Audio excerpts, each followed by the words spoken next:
Zaid இப்னு தஸீனா ரலியல்லாஹு அன்ஹு தூக்கு மேடையில் இருக்கிறார்கள்.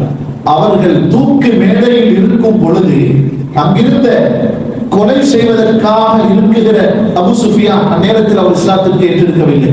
அவர் கேட்டார், இதே இடத்தில் நீ ஏற்றுக்கொண்டிருக்கிற முஹம்மத் நபி ஸல்லல்லாஹு அலைஹி வஸல்லம் இருக்க நீ நிம்மதியாக இருப்பதை பற்றி என்ன யோசிக்கிறாய்? ஸைத் இப்னு தஸீனா ரலியல்லாஹு அன்ஹு சொன்னார்கள், நான் தூக்கு மேடையில் இருப்பதல்ல, எனது உடலிலே உங்களது அம்புகள் பாய்ந்து என் உடல் சின்ன பின்னமானாலும் எனது ஹபீப், எனது உற்ற நேசர் அருமை ரசூலுல்லாஹ் ஸல்லல்லாஹு அலைஹி வஸல்லம் தான் இருக்குகிற இடத்தில் நிம்மதியாக இருக்க அவரது காலில் ஒரு முள் தைப்பதை கூட என் மனம் விரும்பாது.